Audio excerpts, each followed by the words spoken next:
So, hello everyone. I hope you all are doing well. So, welcome back to my YouTube channel, this side Priya Bhatia. And in this video, I hope you all are aware of, and with the help of the title and the thumbnail, you already have seen that here we will be talking about some amazing things with respect to the PhD, with respect to AI research. Many students have already been asked to me, right, that you have talked about a lot many things regarding the master's program, how it being done, right, what are the prerequisites, how basically we will be able to decide that whether we should go for masters or not. And I have talked very detail in this particular YouTube channel regarding the same, because I have a good experience with respect to that part. But when people usually ask me about PhD, I always failed because I don't have a very good experience, because जब तक हम करते नहीं है, we don't get that much good experience. Yeah, I know from my friends, but I don't have a good experience with respect to that, because until so far I haven't done that. So today our guest is someone who is my close friend, who is my senior, right, and who have guided me in my college also, in my learning journey also.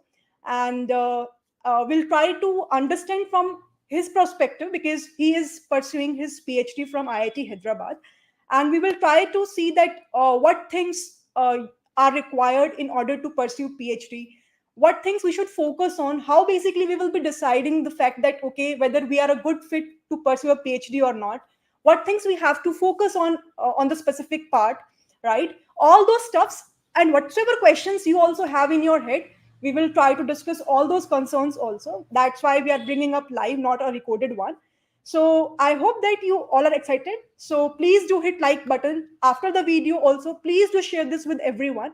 And without any further ado, I would like to invite Kaushal here, and I think he's on the screen now. Welcome Hello to the channel, everyone. Kaushal. How are you? I'm good. I'm good. Priya, how are Good. you? Yeah, I'm feeling great.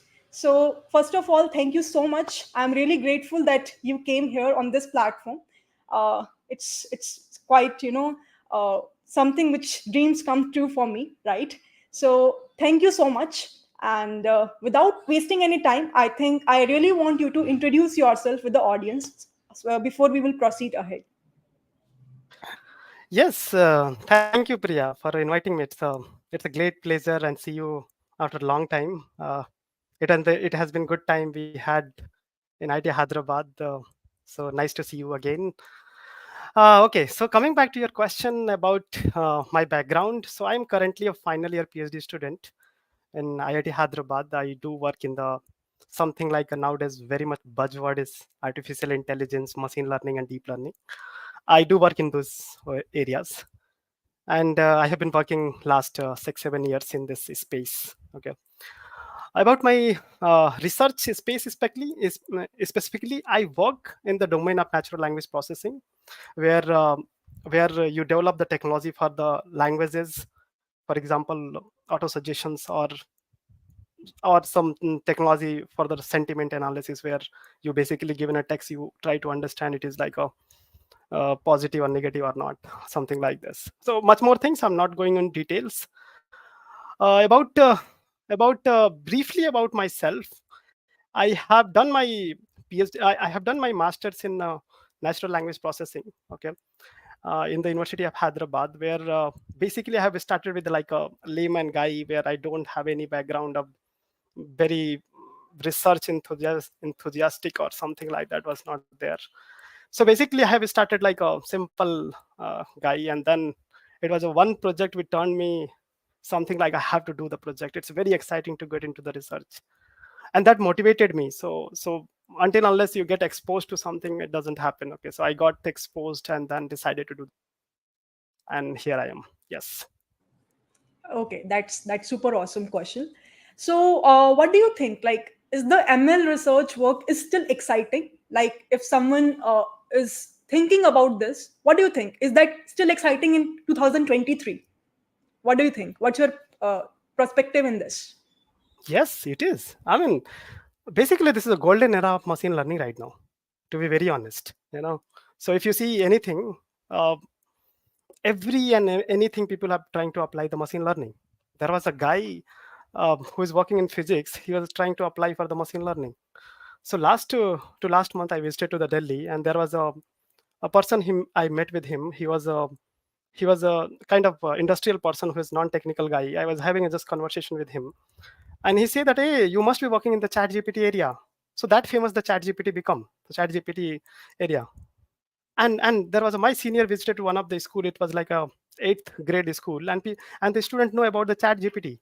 So how influential the ml research and ml models and ml technology right now, you can see the impacts every next day, every day we are actually using. So it's a golden era. I think it's really I'm very privileged to be working right now in the machine learning and natural language space. Yeah. Definitely. I also have a thought regarding the same only. But many students usually ask from me. So when I usually go live in and used to ask Q&A on my channel, no. So they say that, how will we decide, like, should we do PhD or not? Like, what questions we need to ask from ourselves, right? It's a very, long term commitment, right? 5 years, 6 years, right? So how can someone decide that, okay, this is the domain which I should go for? Like, can you share with your experiences, like how you decided?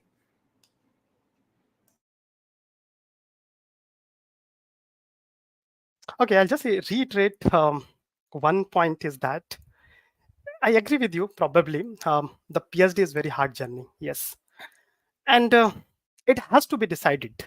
It's not like there is an option you want to pursue like other academic job or like non-academic job or the industrial job is just go ahead.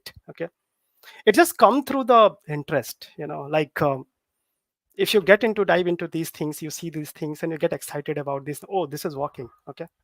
However, before deciding anything, you should give your testing. For example, many of the master students or the bachelor student, what they generally do is that they go for the job. Okay, and they also have some sort of exposure if they are having prestigious colleges like IITs. Okay, and then they will get to understand what are the research right now, and once they get into the job, they are actually getting the interest in the job. Are typical software engineering job, if I say that.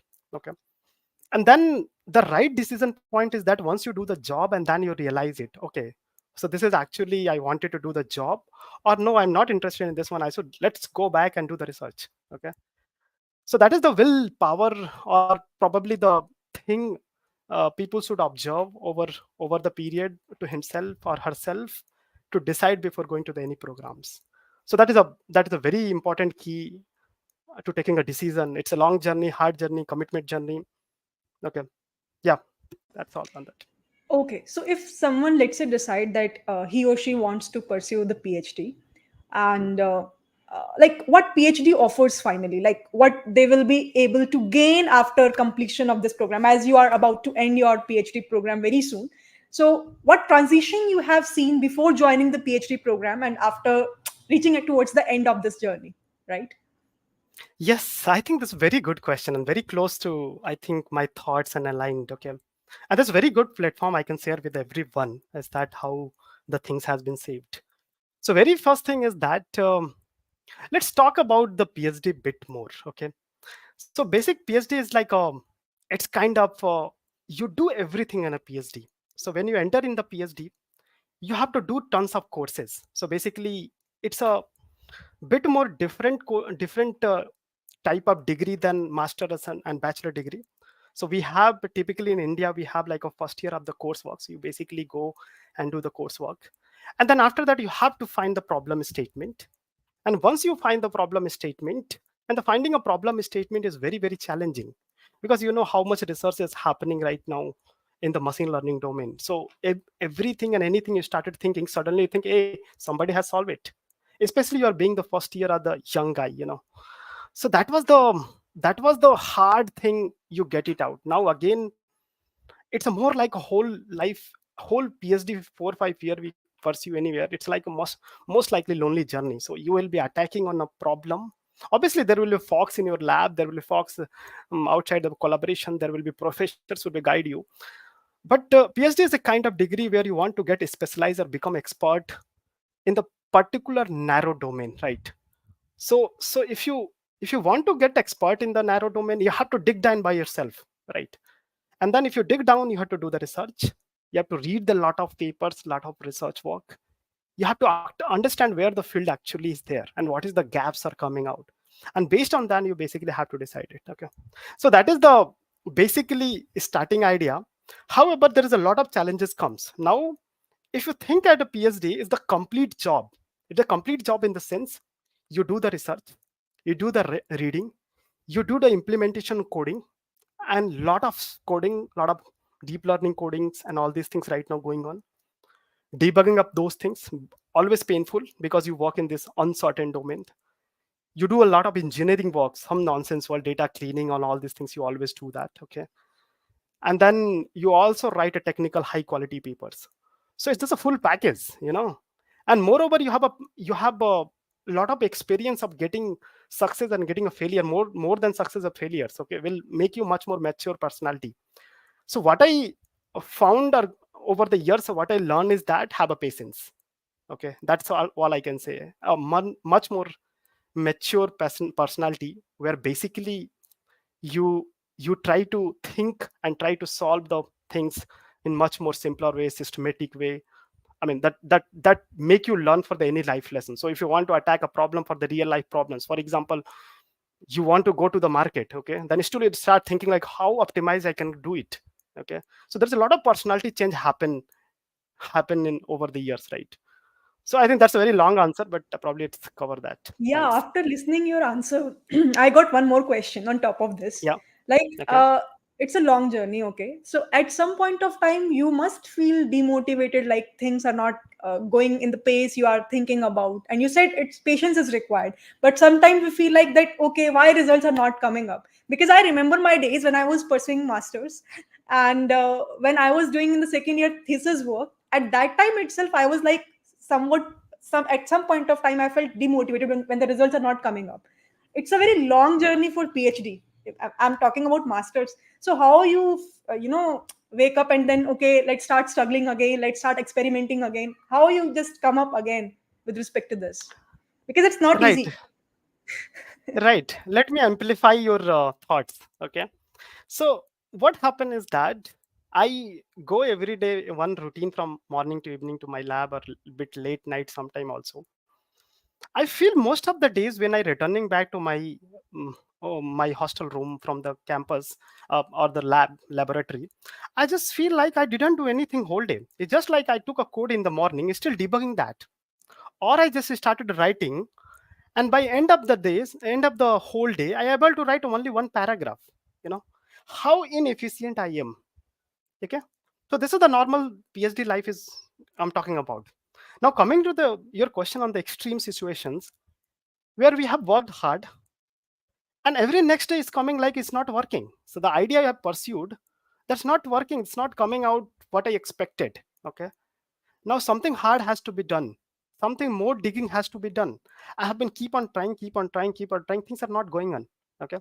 So someday, what do we do? That just left anything, just go for the walk or just have a coffee, just walk around there, come jump to the some other lab. I mean, talk to the some guy who are non-ML guy who was something like doing something, some other domain, or just go to some department, for example, this liberal art department or some department where a lot of nice photos and pictures are there. It just make you feel nice.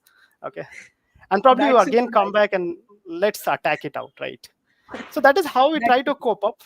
However, it's really hard actually. I mean, you just do it. I mean, it happened that until it gets solved and until you got the results, you are like, man, we did that. Okay, so something like this, something magical happened and we done our hard work come to the end. Okay, until it is done, it's not done, right? That's what happened in the end. yes, yes, And that yes, feeling of definitely. contributing to the society is give us some moral boost and power to do the next work and next research contributions. So we get frustrated but we get happy also in those ways and it keep us motivated. Super awesome. Okay, so we have talked about a lot with respect to PhD. Okay, that's fine. But if, let's say, I want to go into some prestigious colleges, maybe in India or outside India, so what are the steps which someone have to follow, and what are the things they have to focus on, maybe while doing BTech or MTech? Like, what are the steps, if you can tell to the audience? All right. Sure, sure. I'll help you out. The one thing I just wanted to put you as a disclaimer is that things has been changing all due to the ML, machine learning, and all the flood is happening right now. Is basically going to change all the patterns of examinations and how the recruitment process is happening. So especially I will talking about the ML perspective. Okay, let me put in the more constraint on the Indian context. Really, I'll talk about non-Indian context very briefly. Okay, and especially if you want to admit it into computer science department or the artificial intelligence department of the many prestigious colleges. Okay, so this basically very first thing is that you should be sure. Okay, you wanted to do the PhD. The very first thing is that. Okay, so it's not like if you just see that, oh, my colleague is doing, let me do that. Okay, because that seems very fascinating, this guy is doing PhD. Oh, that doesn't work out. You should figure out by yourself. Okay, otherwise happen that if you're not interested, you'll get frustrated over the years. It's just long journey. Okay, and then get frustrated and things doesn't move out and there's a lot of negativity has started. So be very sure and very firm sure, test yourself, you are ready for the PhDs. Okay, that is the very first thing to do that. Now there is a three factors actually comes out. Okay, when you start doing the PhD, very first thing is that you have to select the institution. Okay, so for example, which institute you want to get it, obviously try the research institutions, because the PhD is a hard and long journey. You want to be surrounded with the likely peoples which are likely minded or like has a reputations. So try to select those institutions. Okay, the second thing, you should select a supervisor very carefully, because supervisor and student is kind of marriage, 5 4 year marriage, and it's a become very very hard if you don't have a sync. And the important thing is the research area. Okay, like for example, I got a very good supervisor. Let's suppose I'm saying, I'm just general commenting, I got a very good supervisor, is very reputed and big guy in India, but he work in the area which I'm not interested, right? So it doesn't make sense. So ideally what happened, again reiterating that PhD is lonely journey. Okay, and you have to do most of the work by yourself, by some guidance or something. So if you're not interested in domain, doesn't works out. Okay, let me come back to on the institution phase. Okay, very first point, where how do you select actually and get to the PhD degree.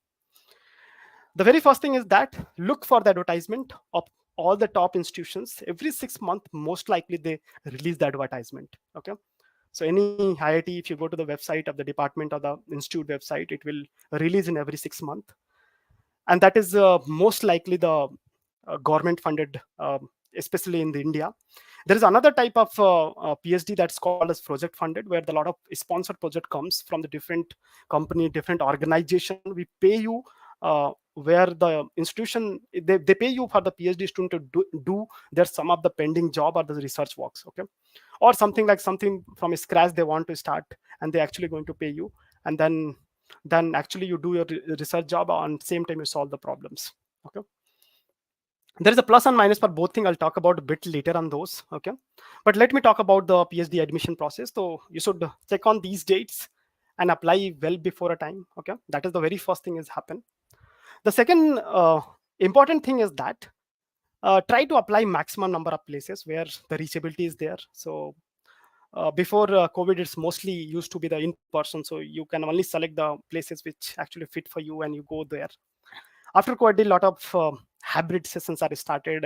Many institutions started conducting the hybrid sessions where people can give online also and offline also. Still many places you have to go in person. It's not your choice, it's an institute choice or the department choices. So basically there will be first rounds, and in generally first round you will be get shortlisted based on your some certain CGPA. It's not very high in many places, but you should have a decent and average CGPA. Okay, and that depend on that how you are going for the admission mode. So there is a two type of mode. Either you directly do the PhD from the bachelor's, and or you do the masters after the bachelor's and then apply for the PhD programs. So you can actually opt for any of these. So both of the criteria are listed by different department and different institutions. Just to mention that different institutes are autonomous, and they have their own criteria many of the times, but almost similar kind of that slide here and there. So please check the details carefully everywhere. So you apply, and then actually they consider your CGPA and plus other factors also. which I don't know also. Probably the department and faculties must know that. And they basically shortlist you, okay, and you will call for the interview or the written test. So sometimes it's like an interview and some type of written test that is called as a second round, and that is more like testing your basics. So for example, how good you are math.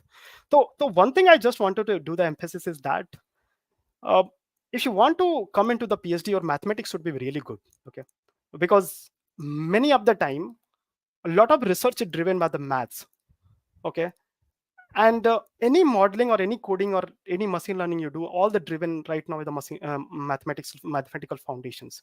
So when you come here, most of the tests include the good amount of mathematical questions, or basically the probability, linear algebra, and calculus, along with some other gate topics. And the gate basically have this algorithms, data structures, and all these things. I hope you are also teaching some of those things, I guess. So this you can actually take it and bit more critical way. There is a already good resources right now is there in the online, okay, so you can look at that, and you can basically prepare for those. It's just like a gate label, but bit more focused on the mathematics side. Don't expect it to be multiple choice. It can be actually the written also, so you have to put the numbers. People don't believe here in the blind list, mostly like they will going to ask you fill in the blanks or write it. Subjective can also be there, so expect those type of things. Or there can be interview. If there is a no written test, there's a couple of professors, they will sit you and ask you about the probability questions or some other questions, and you have to answer on this front. So this is a bit shorter interview, okay. So once you clarify the second round, there's a third round comes out, and then there is a something like they will also going to longer, this is going to be longer interview and probably much more specific what you are interested is that, okay. So so idea is not like that. They don't expect you that you should be very expert in, for example, machine learning. You should run very research, you have a publications or not that. In my experience, it's just my personal opinion, all these things what I have been talking about. In my opinion, what in the interviews they ask you that, or saw that you should be having a good command of the foundations and foundational subjects, and the same time you basically have a critical thinking, so something like it doesn't matter for a given question you just got answer. I don't think people are going to appreciate. Think loud in any interview. So for a given a questions, how did you come up with those answers? And that's like a thing, so you saw that how you're thinking the process. So that is what, so the belief and philosophy I think this institution operates is that they make you teach the do the research, how to do the research. They will anyway going to do that, but you should be good on the foundations. That's the philosophy they operates, okay. So most likely that will going to happen in the fourth. There will be some question on the basics foundations as well, third round basically, and then there is some questions where you will be tested on the general topic which you are interested to do in the research, okay. And then finally you get shortlisted, you get a call, and happy you got to join it. So that is the basically thing I just wanted to convey. It's very competitive, to be very honest, especially getting on the indian Indian culture or Indian prestige institutions. But don't get discouraged. People get selected, people do try. You get failed multiple times. I in fact got failed multiple times. So keep on trying, keep doing hard work. Yeah. I usually say these things in my videos as well. Foundations, critical thinking, and maths plays a very important role, specifically when we are talking about AI based domains. Usually, people think that, uploading or importing the scikit-learn library and just getting and implementing this logistic regression or linear regression will be something which is getting the results or accuracy is something which is a big deal.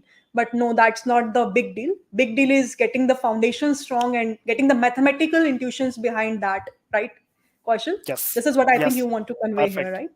Yes. Okay. Perfect. Perfect. Uh, Yes. so, uh, Kaushal, can you talk about your research part? Like publications, you have talked about a lot regarding the PhD. So let's move towards the AI research. Like what's going on in general, you can talk about. And if you want to share something about your research specifically, you can share that. Right. So you want me to talk about what I'm doing right now? I hope Yeah, yes. if that's not an issue, yeah, you can talk No, about no, that as it's perfectly fine. I love to do that. So being a well. Yeah, researcher, yeah, please, one good thing is that we need to talk about our research because that is what we have been done. please go ahead then. Awesome. So I'll probably try to give you some sort of a spark what we have been doing in natural language processing research. This is in IIT Hyderabad, language processing lab in IIT Hyderabad, which is a part of the computer science department.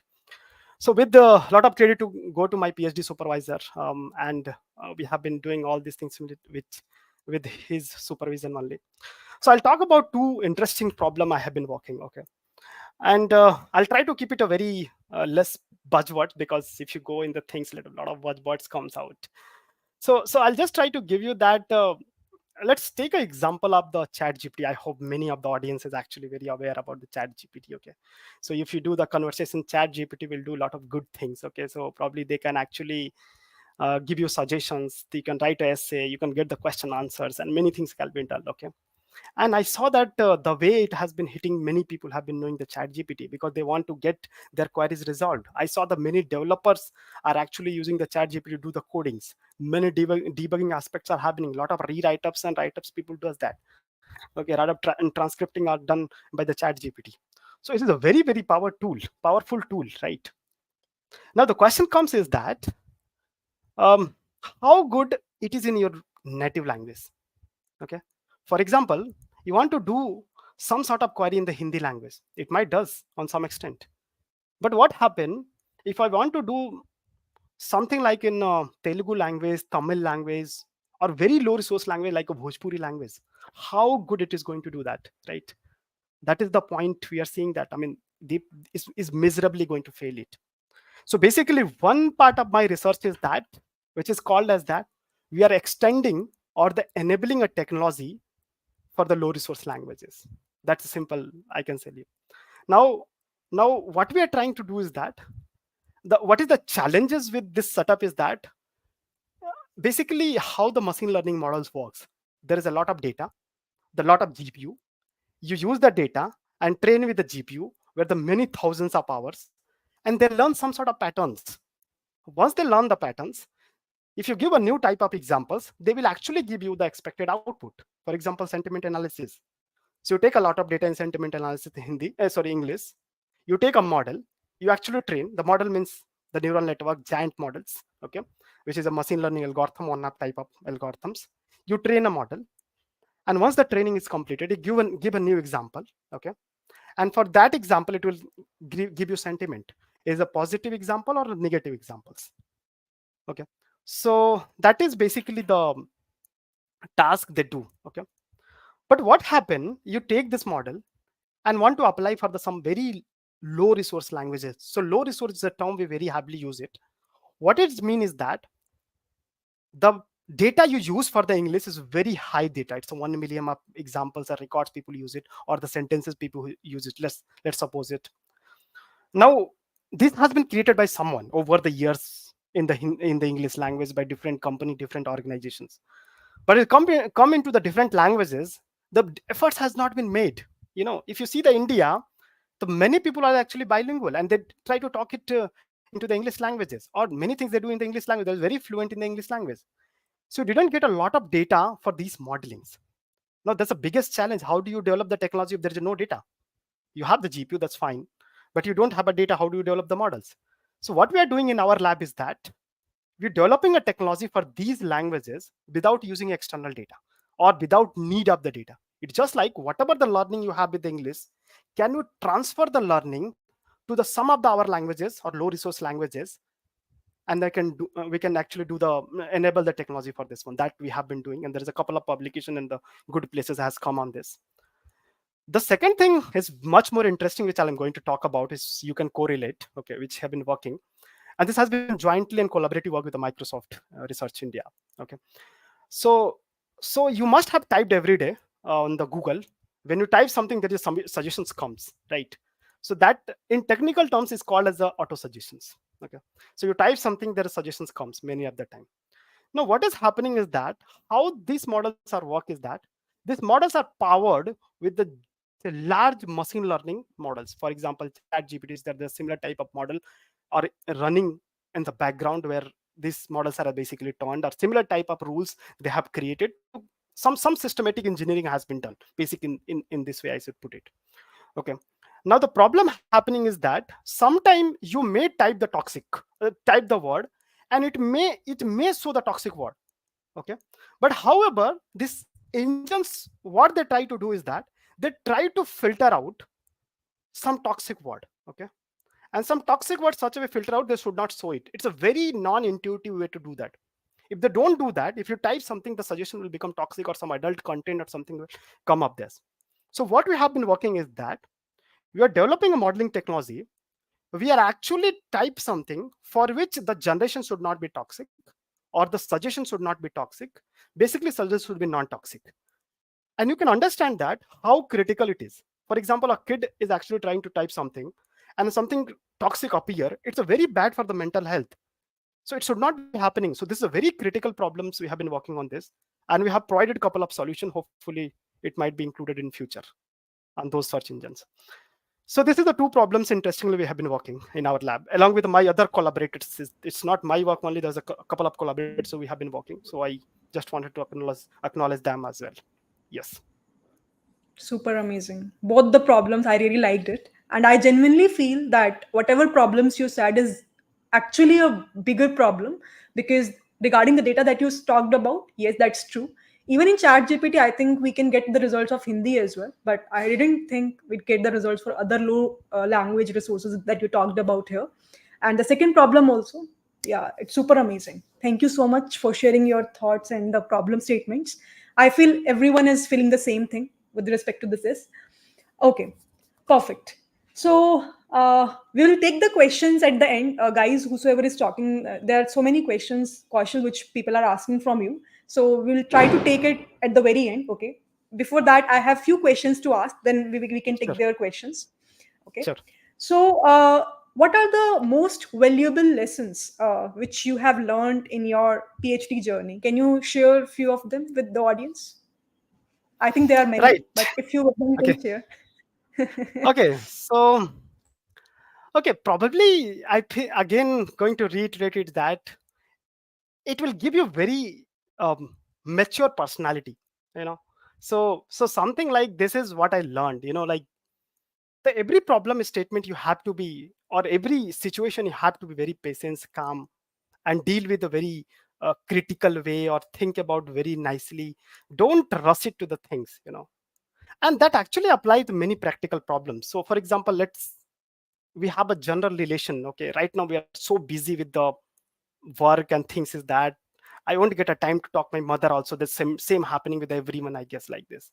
So it doesn't work come in this way. Probably we have to take this aspect of the life and also deal with the very patientfully. I mean, deal means you have to give a time to everyone, right?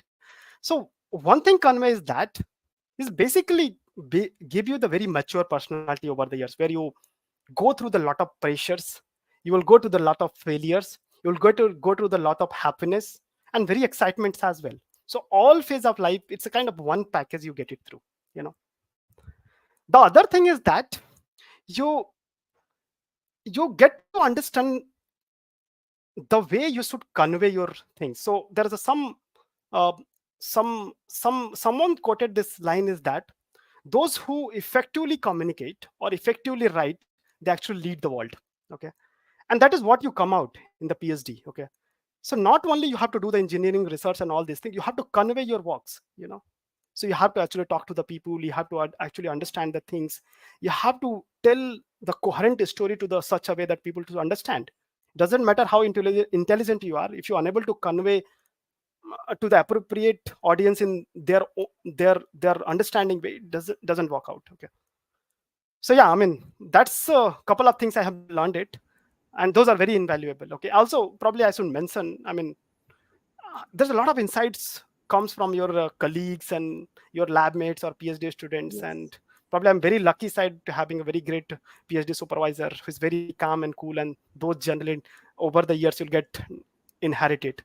So yeah, I think those also you'll learn over the years by great personality in your college institutions, and you see the people, the big people comes, how they talk, you get the mail something like that, and see how high quality mail people have been writing. So these are the very small things, but taking care all these things and considering this makes a good personality over the years. So I think that is the very valuable things I have got it over the PhD from my PhD. Yes. Okay, perfect. Okay, I have one more question, but let's ask this question at the very end. Sure. Now I'll take the questions of the audience, okay? Sure. And then we will conclude our session by that question, okay? Sure. So, Okay. someone is asking that, sir, how to get started to learn sentiment analysis? Let me be more generic. If, let's say, because you are having a research work completely in NLP domain, so if, let's say, someone wants to start in this particular domain, so what is the step you will try to tell to the audience? Like, how will you start as a beginner, right? Right. Great questions. I know people are very. I mean, I think I very technical way. So this is a much more technical question than I was talking about right now.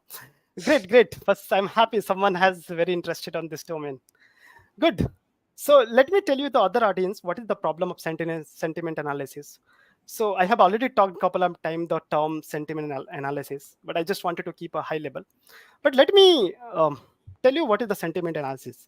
So for example, lot of reviews comes in Flipkart and Amazon, right? So when you buy a product, you actually leave it some sentence about the positiveness or negativeness, or put the some star or something like this.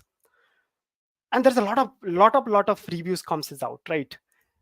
And if there is a someone who's managing a platform, or someone is a product manager, and he try to get the what the people are talking about this particular project, because there might be thousands of, let's suppose, comments are there or replies are there. He does, if you want to read it, he cannot read everything, right? It's very really hard to invest on the millions of products are there, and each one you go and read the comments, okay? So what he wanted is that can we actually get a some sort of sense by by seeing the all the text, how good it is there, and what is how bad it is the ratings are there. So that is the sentiment of the people, that is called that is a positive or negative. And what is the meaning of sentiment analysis is that, for example, you have the some text, for example, given a product description, can I take this one and feed some sentiment analysis model, and can I expect that for this product what people can going to give you the review is a positive review or the negative review? Can I actually get predicted before putting this something? For example, let's suppose Priya is writing some essay or something. Let's suppose Priya, you're writing some essay or something. You wanted to know that which might be going to the headline and article in some places, something like this, right? You wanted to know the how the feedback I can get it. Can I use some tool which can analyze that as a positive or negative, or that anyway you write it, you know well, but let's get some opinion from the models. So that is something like sentiment analysis. For a given a text, you get some sort of prediction which says positive, negative, or neutral. That is the simple problem statement. Now coming back to the question is that how to get started with sentiment analysis, okay? So there's a lot of works that have been actually good. So if you're kind of a product manager or you're working in the industry, there's a lot of available free open source codes are there where we can actually models are there, we actually take it and use for your business purposes. So take those model, all these many good packages are there, you can actually take from there the sentiment analysis model and feed your text, it will give you output. That's a very simple way, okay?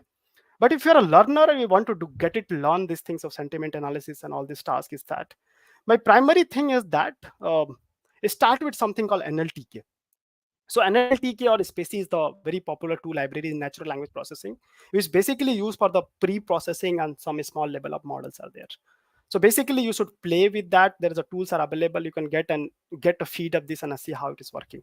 So that is how you get the inference. But if you want to train a model, that's a machine learning fundamentals. So basically you have to take a data that is on the English, okay?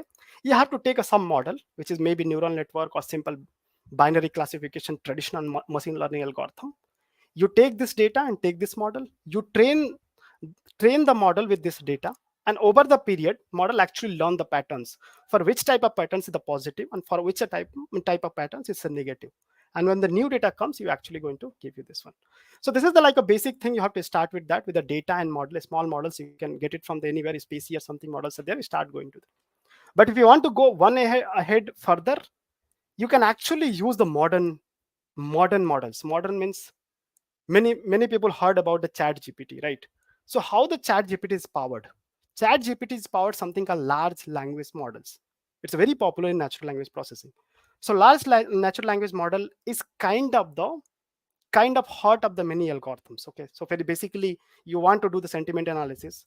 You actually take this large language model. These are basically the neural networks. You can, in simple languages, say you take the neural network, you take the data, and based on the data, you actually train the model on this particular type of neural networks, and you get the better results. So these are the much better than the previous model, which they have a different features and all. I'll not go to the details, but I hope this give us some gist. Yeah, yeah. Thanks for Okay. sharing your thoughts, Kaushal. But there is one follow-up question. I think many people must have this question as well, on this Mhm. particular answer only. That is there any prerequisites which are required to learn NLP domain? Like, is there any like he should be from computer science background? Because I used to get lot many questions that can we get into the data science domain, be it ML, NLP, or DL, deep learning, if we are from non-computer science background? So what are your thoughts on that? Awesome. Very good question, actually. Very fundamental thing. Okay. Now, my very simple answer is that take a data, take algorithm, play with that. But is it not true? Okay. To be very honest, that's not true. That is what all the people have been doing, or many of the people have been doing, and they said that I'm doing the NLP research and MLP modeling or something like this. The ideal way is that you should understand the fundamentals. Okay. The very first thing is that you should understand the fundamentals, how the sentiment analysis works. There is a lot more things inside that. It's not like just feeding an input and getting the sentiment labels. It's more about how, why this is working. And you should reiterate to the fundamentals of machine learning or natural language processing. So my very first suggestion is that get your maths good. That's the very first thing which I talked earlier. Get it done one course. So there's a right now luxury, and I have been, probably I haven't talked to you and many people, is that right now I feel like everything is available on the internet. Okay, so whatever you want to learn, it's freely available. So basically, top institution, top places, NPTEL is there, and also Stanford and many other places, everything is available very freely. So learn some NLP courses. Okay, get the basic fundamentals. There's a lot of things are in the NLP. So when I talk about the NLP, there is a two NLP right now. That's a traditional NLP. Okay, and there is something like deep learning based NLP or machine learning based NLP. Although the machine learning based NLP also in the traditional NLP, but the deep learning based NLP is recently advanced NLP, they call it. So I wanted to get to the fundamentals, basically go how the people have used to try it. So very first thing is that you should have a good math. Second thing is attend some courses. Okay, and then after that you are ready to roll on the doing these things. It's just very easy to do nowadays to get the model and feed that and get the outputs, and people say, hey, my model is working this much and this one. But what is going on, that doesn't make sense until unless you understand what the hyperparameters are moving, how the neural networks are working. It's like if you go into natural language processing, especially the deep learning, it's a very uncertain space. Every single parameter is a millions of parameters. Okay, and many hyperparameter, one thing got disturbed, whole the performance got disturbed. So it's much more challenging than what the people see it from the outer side. So that's the funny things comes out. People say, oh, deep learning will going to solve everything. And for me, it's like I have been debugging every day, and nothing's works. That's how it's a hard life, is the deep learning models working with that. So rather than having apart those things, my suggestion is that get your math done, get done some fundamental courses from the good places in natural language processing, and that will give you a good startup for you. Yes. Okay, thank you so much. Let's jump to the next question by Niladari De. He said that I am a GATE 2024 candidate. Can you both give an overview of direct PhD option in IIT?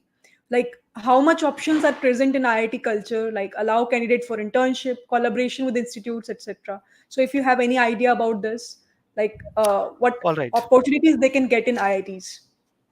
All right. Um, I'll try to give you with my limited knowledge what I have understand over the years and some brief about. So the first thing is that, which my understanding is that there is a no difference in the interview process for the direct PhD and those who are coming from the MTech. So I think you have to go through the similar process for both the both the both the from coming from the both the backgrounds. Okay, so you get all the level of interview, all 3-4 rounds of interview will happen, shortlisting, all this happen. So at least in those aspects, as per my understanding, there is a no not much differences is there. Probably the differences come bit later. So when you join the PhD, those who come from the master background, they have to do the some limited number of couple of courses, like 3 or 4 courses over the period of 1 year or something. But those who coming from the direct PhD, they have to do the more courses, something like 1 or 2 years goal in the courses, because people assume that you are not much more fluent in the particular subject or something because you didn't did the master or something, or some philosophy has been from the institutions. So that is the primary differences, and rest of the life is actually same. So I saw many people who comes directly are doing really really good, so no worries about your coming direct PhD or something. I in fact I encourage nowadays the people apply for the direct PhD. Okay, if you wanted to do that, and apply, keep on applying, you'll get rejected many times, right? So just keep on applying, don't get discouraged. Okay, so this is what happened in your whole life. You're going to fail. There's an n number of times you're going to fail.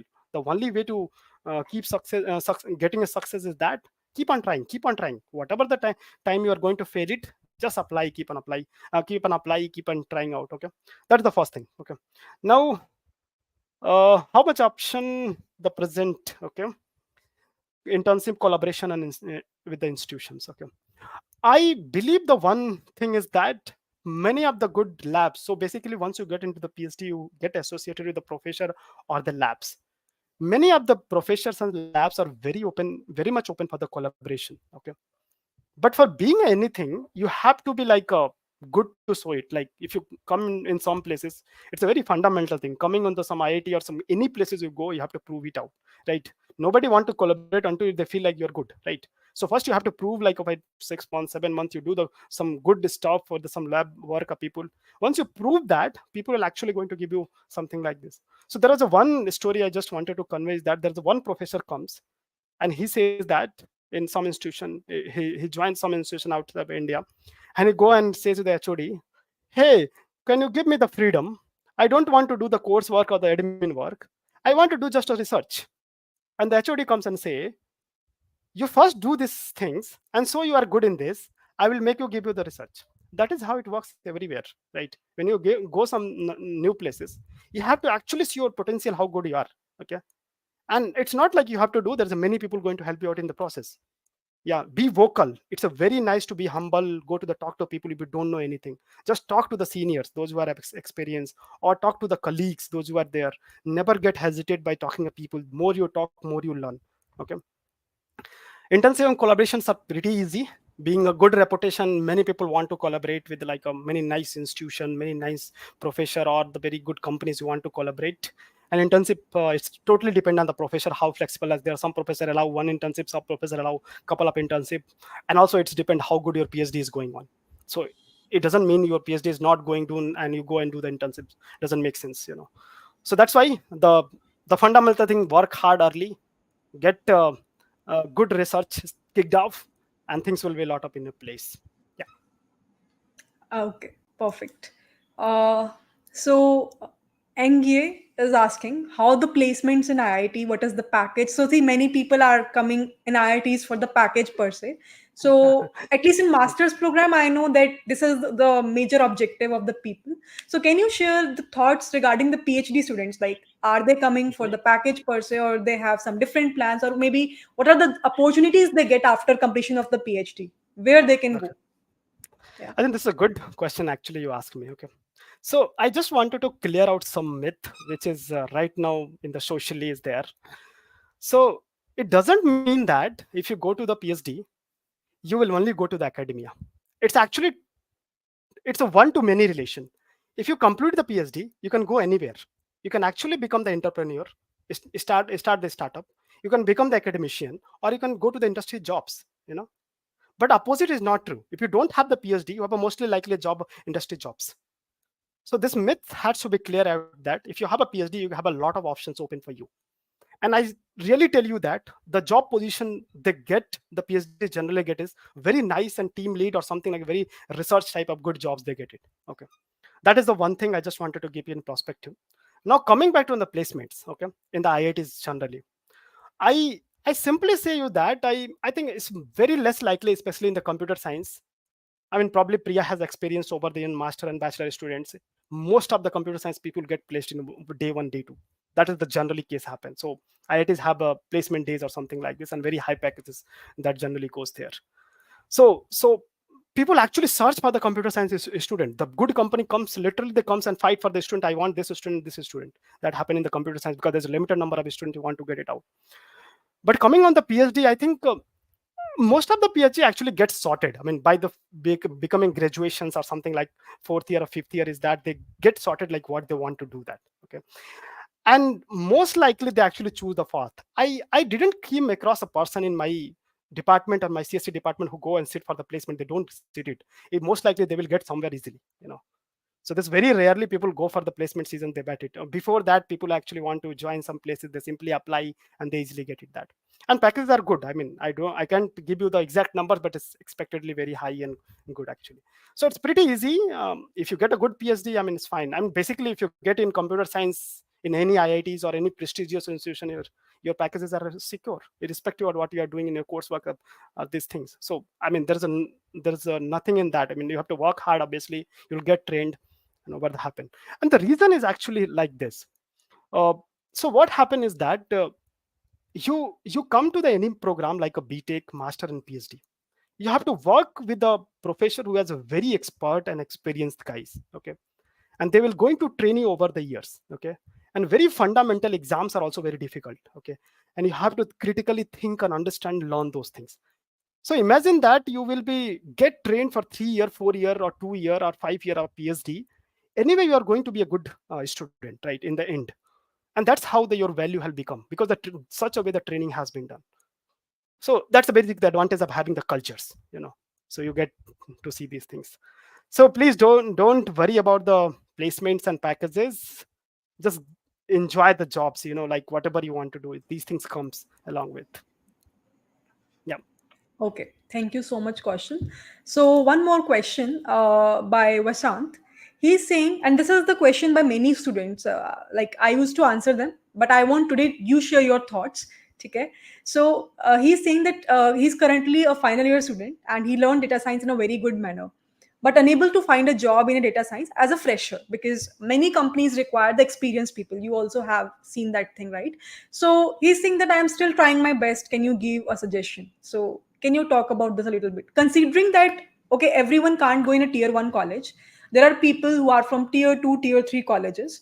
So if they are a fresher and they want to enter into data science domain in the industry per se, so what do you think? Like what path they should choose? Awesome. That's a very good question. Okay, let me give you something very positive to everyone. Now, I'll tell you one thing. First thing is that you are very good student, okay, and you have applied to the, let's suppose, some very good industry or job, and you got rejected.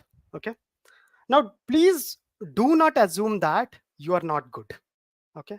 That's the very first thing I want to tell every audience right now who are the young. You are actually good. What is happening is that the place you are applying, the whole market right now, the industry is going on, what they are going to see that, are you going to fit in my company or not? Are you have the right capabilities or not? For example, you are very good in a Python, but I need in my company the HTML guy. I'm not going to select you, right? So that is why the market is working something like this. So do not assume if you got rejected from somewhere, you're not good enough. It's just you got unlucky. There's not a position for you to fit it. So that's the very first thing I wanted to clarify, everyone. Please don't get discouraged. You have been doing really, really well, irrespective of which colleges you are. Okay. And all colleges are equally good. Okay. The second thing is that I'm trying my best, and can you give me a suggestions? Okay. So that for that, this is the, let's take the insights from there. Okay. Now what you have to do is that fundamentals you have to make it good. That is the very first thing. You should be good on the very fundamental, whatever the required for any jobs. Okay. Good maths, good coding, all these things you have to be good. Also, you have to understand, for example, the position you have been applying is that you have to understand that is this position actually what the requirement basically people are facing. If you answer directly mail to the HRs on something, hey, what you're looking for, the am I going to fit or not, just simply do the mails. The cold mails doesn't harm you. Okay, you can do that. The other thing is that if you feel like you are very much good in the particular subject or area, probably you can identify the managers or the people working in that and just drop a cold mail.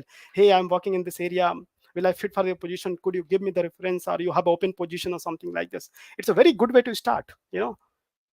People actually keep on applying on the portals, And if you see the portals, they're actually overflowed, and most of the time they skip it out. That's what happened. Okay, so that is the way you can actually do it. But the important aspect I want to tell you, that don't get discouraged. This process is actually hard. You get a lot of failures and you get a one success. Let's suppose there is a 10 failures and you get one success, but only one success is required, right? So just work hard toward this, right? I hope Super I awesome. Super answered. awesome. Yes. So Kunal is saying, I think it's the last question, and then I'll ask the ending question from you. I'll Okay. not waste more time. Okay. It's So, like as no a issue. fresher, is it good to represent a basics analysis model to recruiter, or else we have to focus more on deep or advanced models also as a fresher? Okay, so good question. Probably it's much more related to the other question as well. Okay, so I probably tell you only one thing is that your fundamentals should be good.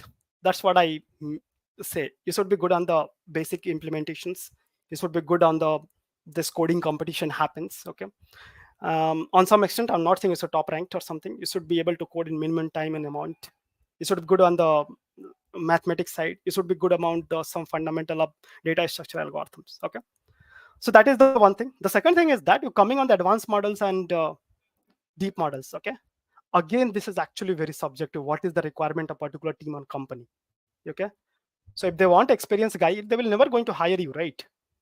Okay, and if you want the position which is open for the young interns or the young fresher, they will going to hire you. So okay, but always having learned those things is good. There's nothing like advanced. I mean, deep learnings or deep learning models is nothing requirement of that requirement. Obviously, you know the fundamentals. It's not like you have done a lot of work in this. You should know the fundamentals. You should be in the CV, and couple of points should be there. Okay, but yeah, that's what I can say. I mean, it doesn't expected. It's always requirement of the company what is working on. And it's good to ask the HR guy, hey, what is the requirement? Do you expect this one or that one? All these things you can say. So yeah, again, Okay. I mean, you are good enough if your fundamentals are good. Yes. Okay, perfect. I think it's being a long session. It's being 56 minutes that we are chit chatting, and I Okay. really liked a lot. It's a very good experience. This is the first time we are doing a very first podcast with you, and I'm really grateful that you get the time and came here and helped everyone here who is having the questions and the concerns regarding the PhD program and the research part in AI domain.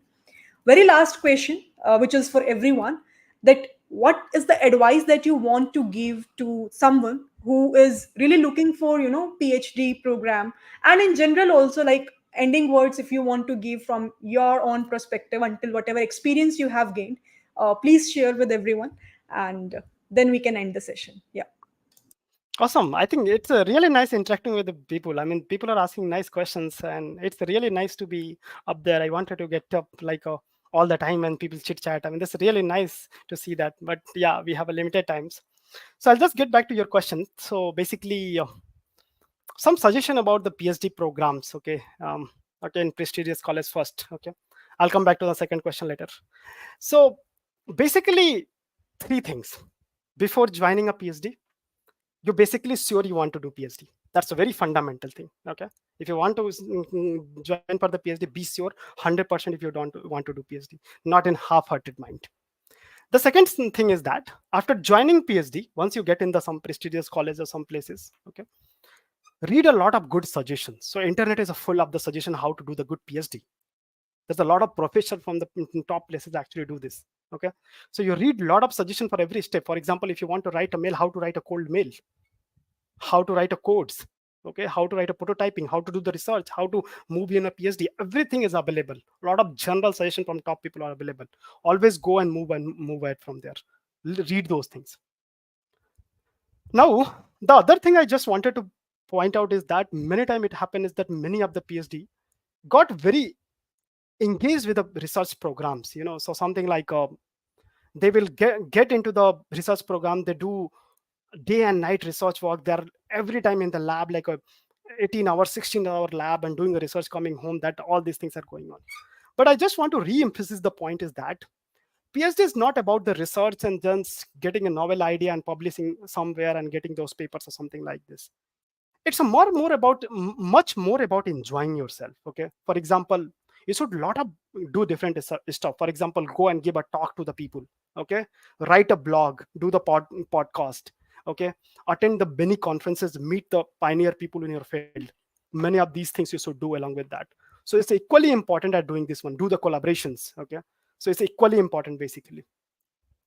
Now another important factor I wanted to tell you is that uh, this is actually a job. I mean, it's kind of a research, which is a kind of job. You do it much more than job basically, because you are your own boss, you do everything by yourself.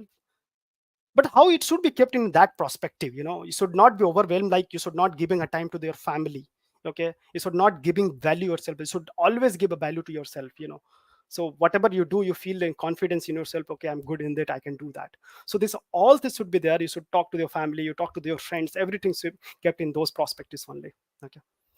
Final thing, after completing your PhD, you will become mature, okay, and over the years you always have to be very humble. That is what I can say. The humbleness is very, very important. Anywhere you go, always humble, try to understand things, try to situations, and behave like a well matured persons.